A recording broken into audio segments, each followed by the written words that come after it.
This is a Sports Catastrophe production. Hey there, Heather, ho there. It's Jeff Cutastrophe. Welcome you to another Sports Catastrophe on this day. And on this day, November the 29th in 1987, what a lot of experts said was the greatest Grey Cup in history happened. It was the Edmonton Eskimos and the Toronto Argonauts at BC Place in what was called the 75th Grey Cup, the 75th time the Grey Cup would be awarded to a team. No, it officially started in 1909, I know. But because of the whole World War I and II situation, I mean, there were years they couldn't do that. So anyway, it was a huge battle.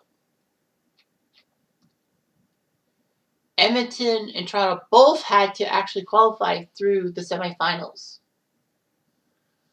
Edmonton would face Calgary in the semifinal in Edmonton. And Edmonton won that one. They had to go to BC Place to face the Lions, who were hoping to get to the Grey Cup on their home turf. But they failed. Edmonton won 31-7.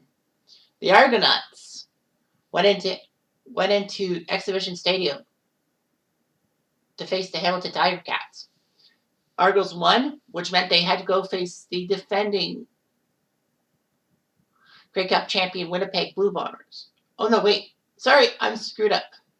I'm thinking 1988. Sorry. But Argos went into Winnipeg and beat Winterpeg 19-3. Hello. So anyway, it was Eskimos against the Argos. So from 1971 to 1986, the two major Canadian networks, CTV and CBC, would alternate their commentators.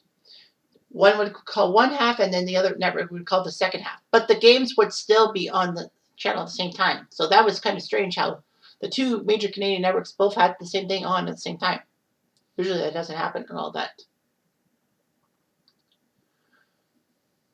So yeah, so after CTV decided not to go forward for the CFL, which was stupid, the CFL needed broadcast revenue. CBC could bring it, but they decided to put the Canadian Football Network, which was a broadcast service that they ran themselves, and they would host their own commentary for the Grey Cups from 87 to 90. 91 would be when CBC would have the Grey Cup all to themselves, till TSN bought in 2008. So the Canadian Football Network, CFN, had Dave Hodge, the legendary Dave Hodge, with Neil Blumstead and Bob Irving. CBC had Don Whitman and Ron Lancaster in the booth. So anyway, it was a tight match, Edmonton and Toronto.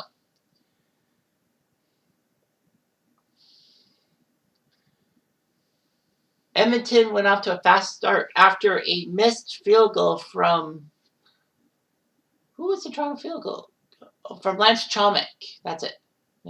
Lance Chomek came in. And then all of a sudden, Henry Gizmo Williams, who was iconic in the CFL circles, fielded the missed field goal. And in the CFL, you can return it, obviously.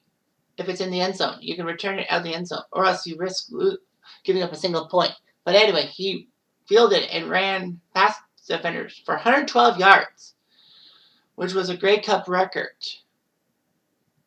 And it's still the longest return in Grey Cup history. The Argos were in trouble. Down 10-3, Gil Venerty got a pass from Gilbert Renfro and ran down the sidelines to tie the game for the Argos. Venerty would get another touchdown run. Eskimos had a chance to do all that. With them driving, they fumbled the ball. It was costly on two accounts. One, that Doug Landry of the Argos picked it up for a touchdown to make it 24-10. And the second thing that was costly was that Matt Dunnigan got hurt by a head injury. Of course, I talked about Matt Dunnigan when I talked about Grey Cup 91. But Edmonton did have good backup. His name, Damon Allen, CFL Hall of Famer, who would get a touchdown pass to Marco Sinkar to make it 24-17.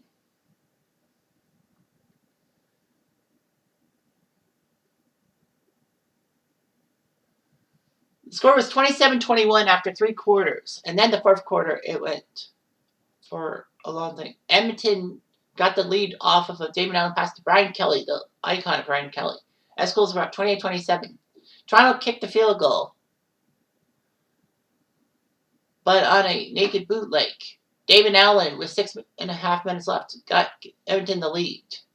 Toronto, unfortunately, had to also go with their backup, as Renfro went down with a knee injury. So his replacement was Danny Barrett, iconic coach, and ironically, in 91, he was the starting quarterback for Calgary when they faced Toronto in Grey Cup 91. But, of course, a lot of people think it was Doug Flutie. Incorrect. Flutie played 2 years for BC, then went to Calgary in 92. Danny Barrett got a 25-yard running touchdown of his own, make it 36-35 Argos. The Argos had a chance with a 2-point conversion to make it a 3-point game, which meant Edmonton needed a field goal to tie and a touchdown to win. Unfortunately, they fouled it up. And then Jerry Carrick's field goal with no time left made it 38-36. And the Eskimos shocked the Argos and themselves.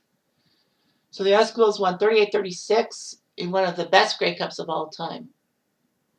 I believe it was the highest scoring Grey Cup until just 2 years later in 89 when we had that 43-40 Saskatchewan-Hamilton Classic. So great job by both teams and all that. Of course, the 87 season is also remembered for the folding of the Montreal Alouettes / Concord / whatever you want to fucking call them. But yeah, the Grey Cup 87 was great and all that. It was a back and forth affair. 2 good teams. Flair for the dramatic. Both teams having used 2 quarterbacks in the game. What more can you say? Anyway, I'm Jeff Diamond. I do.